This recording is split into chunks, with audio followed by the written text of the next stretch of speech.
Assalamualaikum warahmatullahi wabarakatuh. Selamat sore sahabat Danau Inspirasi. Kembali lagi bersama saya Salsabila Francisca bersama Ibu Dr. Wirdaningsih SOS MSI selaku Kepala Pusat Riset Kearifan Lokal Universitas Negeri Padang. Iya, Selamat sore Bu. Selamat sore, semoga sehat selalu dimanapun berada. Iya. Baik, hari ini kita akan membahas tentang kearifan lokal lingkungan yang terkait dengan hutan ya Bu. Jadi apa itu kearifan lokal lingkungan Bu? Oke, terima kasih. Namanya siapa dek? Salsa. Salsa. Iya. Kita diskusi sama Salsa hari ini tentang kearifan lokal lingkungan. Tentu sebelum kita bicara kearifan lokal lingkungan, tentu kita bicara itu apa itu kearifan lokal. Kearifan lokal itu nilai-nilai yang bijaksana, keterampilan yang bijaksana, atau pengetahuan atau sistem pengolahan hidup yang itu sudah turun-temurun, yang sudah menjadi keyakinan masyarakat, yang sudah menjadi pedoman perilaku masyarakat, dan di situ ada sebuah keyakinan bersama, nilai-nilai bersama yang itu dianggap sesuatu yang bijaksana dan arif bagi kehidupan lain atau bidang-bidang lain. Jadi kearifan lokal itu sebenarnya banyak. Ada kearifan lokal pendidikan, kearifan lokal politik, kearifan lokal kesehatan, kearifan lokal termasuk kearifan lokal pertanian, perkebunan dan sebagainya. Nah, tapi hari ini kita ambil topik kearifan lokal lingkungan yang berkaitan dengan hutan. Tentu yang kearifan lokal lingkungan berarti apa dari dinamika lingkungan, situasi lingkungan yang sebenarnya sistem-sistem nilai-nilai keterampilan dari masyarakat yang di situ tuh berupaya bersikap bijaksana dan bersikap arif di dalam hubungannya dengan kehidupan sehari-hari. Nah, itu nilai-nilai itu, pengetahuan itu sudah sesuatu yang mengakar di dalam masyarakat, sudah menjadi identitas, sesuatu yang menjadi pedoman masyarakat untuk bertingkah laku dan dianggap baik gitu. Jadi misalnya hubungan manusia dengan lingkungan. Nah, hubungan manusia dengan lingkungan itu ada nilai-nilai. Nah, nilai-nilainya itu menyebabkan sesuatu yang bijaksana. Misalnya sikap ada berapa nilai, misalnya kalau soal kebersihan gitu. Kebersihan itu sebagian dari iman. Berarti ada sebuah nilai yang bijak di dalam memahami ungkapan bagaimana kita menjadi orang yang bersih, menjadi orang yang sehat dan sebagainya. Nah, seperti itu.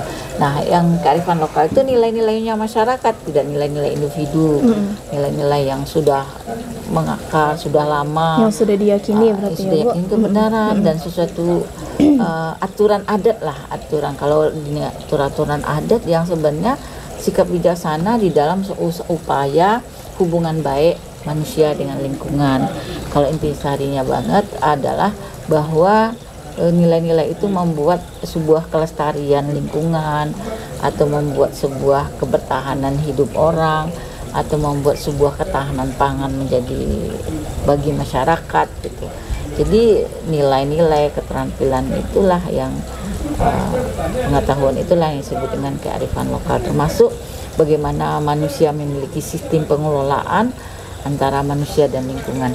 Nah, kalau dikaji beberapa kearifan lokal masyarakat itu yang terkait dengan lingkungan itu banyak di berbagai suku bangsa yang ada di Indonesia. Misalnya kalau orang Bali ingatnya Subak Bali gitu. Ada sistem pengelolaan air yang akhirnya itu pengolahannya itu diatur bersama, dibikin kepercayaan bersama, dibikin manajemennya, sehingganya orang merasa bermanfaat, merasa keberlanjutan, merasa keteraturan hidup dengan sistem pengelolaan itu. Kemudian ada lagi namanya sistem tradisi ikan larangan. Misalnya ada beberapa tradisi ikan larangan tuh ada sebuah aturan di dalam masyarakat. Aturannya itu ikan tuh boleh dipanen pada saat tertentu, misalnya 3 bulan, 4 bulan. Kemudian ikan aturannya bahwa digunakan untuk kepentingan bersama. Lalu siapa yang mengelola? Masyarakat. Nah, ikan itu nanti setelah dipanen digunakan untuk membuat jalan atau membuat membangun masjid atau membuat tempat-tempat kumpul dari pemuda. Nah, itu kan sesuatu yang sikap yang arif dan bijaksana di dalam lingkungan itu ada ikan, tapi di situ masyarakat membuat keteraturan hidup bagi masyarakat. Kemudian terkenal lagi misalnya kearifan lokal lingkungan, misalnya tradisi lelong gitu. Tradisi lelong itu misalnya tradisi julo-julo yang ada di masyarakat pertanian. Di situ ada aturan main kita di dalam bekerja sama, dalam tolong menolong. Nah, sistem julo itu sistem arisan, misalnya hari ini bekerja di tempat pertanian si A, lalu besok bekerja di pertanian si B, lalu si C. Jadi saling menolong, saling bergantian untuk pekerjaan. Pekerjaan itu kan sebenarnya kalau dikerjakan sendiri berat, tapi dikerjakan bersama-sama menjadi ringan. Nah, itu udah lepas dari prinsip hidup bare dipikul ringan samo dijinjiang. Nah, itu. Nah, ada aturan-aturan hidup di masyarakat itu yang sebenarnya bagus untuk pengelolaan lingkungan. Banyak lagi yang kalau kita gali-gali tentang kearifan lokal lingkungan. Nah, mungkin kalau untuk hari ini mungkin kita diskusinya berkaitan dengan kearifan lokal lingkungan hutan. Iya. Gitu. Terus kalau keterkaitan kearifan lokal ini dengan ketahanan pangan itu Nah, bagaimana? kita hutan dulu ya. Iya. Hutan pangan bagian yang nanti. Nah, hutan tadi kita diskusinya kearifan lokal yang berkaitan dengan ada ikan, ada masalah persawahan, kemudian ada berkaitan dengan pengaturan perairan. Nah, sekarang kita bicara hutan. Nah, kalau kita mulai dengan hutan, bahwa hari ini banyak eksploitasi hutan, banyak kejadian hutan tidak menyebabkan sebuah musibah, bencana alam, karena ada eksploitasi hutan yang tidak pada tempatnya. Kemudian ada hutan yang artinya dilakukan sewenang-wenang terhadap hutan. Kemudian hutan itu tidak diperlakukan sebagaimana mestinya fungsinya. Hutan itu ada hutan sosial, hutan lindung, hutan rakyat dan sebagainya. Jadi hutan itu harus difungsikan sesuai apa yang menjadi kekuatan sumber daya dari hutan itu sendiri. Nah, dari beberapa kajian ada hutan yang sudah rusak, ada hutan yang sudah tidak berfungsi sebagaimana hutan itu sendiri.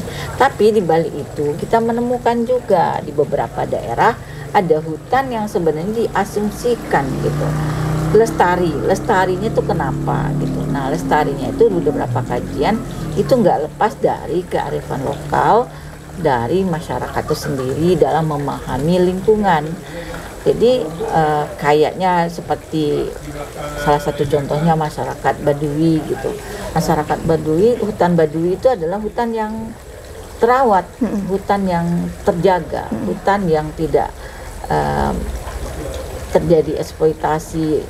Penggunaannya itu membuat kehidupan itu lebih dinamis. Nah, beberapa penelitian bahwa itu tidak lepas dari nilai-nilai hidup, filosofi hidup, bagaimana masyarakat itu memahami daripada hutan itu sendiri. Kalau bagi orang Baduy misalnya, ada hutan yang sangat sakral, ada hutan yang tidak boleh diganggu gitu. Karena itu akarnya, hulunya. Jadi karena hulu itu di situ tidak perlu dilakukan penebangan liar atau penebangan secara habis-habisan, tapi ada bahwa itu memang penguatan dari lingkungan itu sendiri. Tapi itu di masyarakat itu bukan karena punya pengetahuan tentang dia bahwa ini sebagai kaitan dengan kelestarian, tapi adalah keyakinan mereka bahwa di situ harus disakralkan, di situ menyebabkan tempat kehidupan nenek moyang mereka, sehingga memang secara tidak langsung hutan itu memang tidak pernah diganggu dan itu menjadi akar kekuatan hutan. Di samping itu mereka punya prinsip hidup bahwa hubungan dengan hutan itu harus dijaga, sehingga mereka tidak membabat habis. Mereka akan mengambil akar-akarnya aja, mengambil bukan akarnya, ranting-rantingnya, mengambil buahnya, mengambil sesuatu itu sesuai dengan kebutuhan daripada manusia itu sendiri. Mereka tidak melakukan kerakusan, mereka melakukan itu tetap menjaga keaslian daripada hutan itu sendiri. Nah, itu tidak lepas dari keyakinan mereka bahwa hutan itu adalah sesuatu bagian dari hidup mereka, sehingga mereka harus punya keinginan untuk memelihara dari hutan itu. Nah, kemudian ada juga yang terkenal lagi kalau kita lihat itu hutan larangan di suku Kajang yang ada di Sulawesi Selatan atau daerahnya Bulukumba. Itu diasumsikan di bahwa daerah itu juga memiliki kearifan lokal lingkungan terkait dengan pengolahan hutan. Karena itu tidak lepas dari keyakinan dari masyarakat itu sendiri. Ada sebuah mitos di masyarakat itu bagaimana hubungannya dengan hutan, bahwa mereka tuh bahwa mengambil apapun di dalam hutan tuh ada aturannya. Mereka mengenalnya dengan ripasang. Ripasang itu aturan adat yang mengaitkan bagaimana kita memperlakukan hutan itu sebaik mungkin. Kehidupan mereka mengambil ikan itu tidak sembarangan. Ada aturan, ikan itu harus tumbuh dulu, berkembang, lalu baru bisa diproduksi, dimakan. Dan begitu juga udang, ada aturannya. Kemudian mengambil pohonan, kapan pohon dipotong, kapan pohon ditebang, itu ada aturan-aturan banyak. Yang akhirnya sikap dan pola mereka itu menjadi pelestarian dari hutan itu sendiri. Gitu. Nah, ada lagi yang mungkin ada penelitian yang kita tunjukkan juga di daerah Seberut gitu. Ada memang di Mentawai ada hutan yang sudah rusak, ada hutan yang belum rusak. Nah, hutan yang rusak misalnya hutan yang ada salah satunya di Seberut, dan hutan itu masih lestari dan masih dijaga dengan baik. Ya, ketika diteliti memang itu nggak lepas dari sebuah keyakinan, aturan hidup, adat dari masyarakat setempat yang berusaha menjaga, melestarikan, merawat dan memelihara hutan itu apa adanya, dan menganggap hutan itu adalah sesuatu yang bagian dari hidup mereka. Kalau hutan rusak berarti kita rusak. Nah, sikap seperti itulah mereka tidak mau melakukan eksploitasi, mengganggu atau mau tidak merawat daripada hutan itu sendiri. Nah, itu yang disebut dengan kearifan lokal lingkungan hutan. Jadi sikap-sikap masyarakat itulah yang menyebabkan kearifan lokal lingkungan. Sudah itu yang menarik lagi, kalau dikembangkan dengan kaitan dengan pariwisata, orang kan mulai melirik ya, wisata budaya gitu. Orang mau lihat wisata budaya. Kalau dulu orang mulai ada wisata alam, wisata sejarah, wisata kuliner, tapi ada juga orang mulai wisata budaya dari peradaban dari masyarakat tertentu. Nah, kalau memang juga orang akan menjadikan bagaimana sikap masyarakat yang mengolah hutan dengan kearifannya itu bisa juga menjadi objek wisata, menjadi wisata, tapi wisata yang tidak mengganggu tatanan kehidupan dari masyarakat itu. Yang kita ambil adalah suasananya yang alamiah, suasananya yang penuh kesakralan, suasananya yang penuh dengan sebuah peradaban yang humble, dan setiap orang yang masuk ke daerah itu harus punya aturan, punya adaptasi terhadap nilai-nilai dari masyarakat setempat. Boleh saja ada keinginan dari orang untuk mengembangkan wisata budaya peradaban hutan, tapi tetap menghargai dari kearifan lokal dari kehidupan dari masyarakat itu. Nah, itu salah satu kunci juga kalau ingin mengembangkan pariwisata hutan itu sendiri. Nah, itu. Lalu kalau keterkaitannya dengan ketahanan pangan itu bagaimana? Nah, kalau diteliti juga bahwa sebenarnya kehidupan hutan, bagaimana manusia itu, masyarakat yang ada di hutan itu dan di sekitar hutan itu, bahwa mereka dengan suasana yang alamiah di hutan itu, mereka menjaga kelestarian itu bagian dari kerangka untuk membangun ketahanan pangan mereka.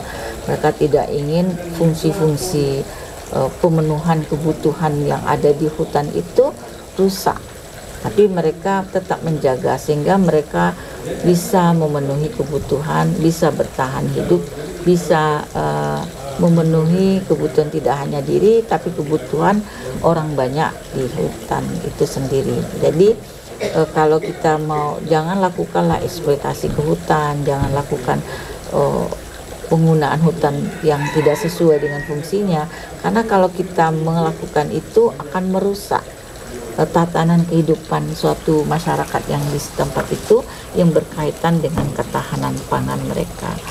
Mereka misalnya sangat mengandalkan kehidupan dengan binatang yang ada di hutan, pemenuh ikannya, buah-buahan dan sebagainya. Mereka sangat humble aja, sangat mengandalkan apa yang menjadi kekuatan-kekuatan yang ada di hutan itu. Tapi mereka pun punya sikap bagaimana berpikir tidak hanya pemenuhan kebutuhan mereka sumber daya alam hutan itu, tapi juga mereka mencoba menjaga hutan, makanan yang di hutan itu untuk jangka yang panjang, sehingga mereka selalu berusaha untuk memelihara apa-apa yang menjadi aturan dari tanaman-tanaman yang ada di hutan. Ya sepertinya ikan ya harus waktu tertentu boleh diambil. Kelapa yang misalnya jambu jangan masih muda dipetik, jangan gitu. Ada pada tahapan tumbuh yang sangat maksimal, mereka akan mengkonsumsi dari makanan itu. Dan pikirannya ya hari ini mereka tidak berpikir hari ini aja, tapi berpikiran jangka panjang. Memelihara hutan, merawat hutan itu adalah keberlangsungan akan hidup mereka, adalah keberlangsungan ketahanan pangan mereka di dalam memenuhi kebutuhan itu. Nah, seperti itu deh. Terima kasih Ibu atas penjabarannya tentang kearifan lokal lingkungan yang terkait dengan hutan. Lalu bagaimana closing statement dari Ibu mengenai topik yang kita bahas hari ini? Ya, oke. Jadi sebenarnya banyak sekali kearifan-kearifan di Nusantara Indonesia. Ada kearifan lokal lingkungan terkait dengan hutan, bahwa hutan dengan keyakinan masyarakat itu menjadi suatu yang saling mendayagunakan, bahwa keyakinan masyarakat menjadi penguat terjadinya pelestarian hutan. Jadi marilah kita gali bermacam-macam kearifan yang ada di masyarakat kita, dan itu bisa menjadi sumber pembelajaran di sekolah, misalnya pembelajaran IPS, pembelajaran geografi, pembelajaran bahasa Indonesia dan sebagainya, dan termasuk pembelajaran bahasa daerah, pembelajaran ilmu-ilmu lainnya, sehingga kita masuk pembelajaran ilmu biologi, bahwa sebenarnya lingkungan kita itu punya kekuatan, punya kearifan dalam menjaga kelestarian hidup, dan ini kita gali, kita kenalkan kepada generasi berikutnya supaya ini menjadi nilai-nilai bersama yang kita pertahankan. Baik, dengan berakhirnya closing statement dari Ibu Wirdaningsih, maka berakhir juga diskusi kita pada sore hari ini. Assalamualaikum warahmatullahi wabarakatuh. Jaya lingkungan kita.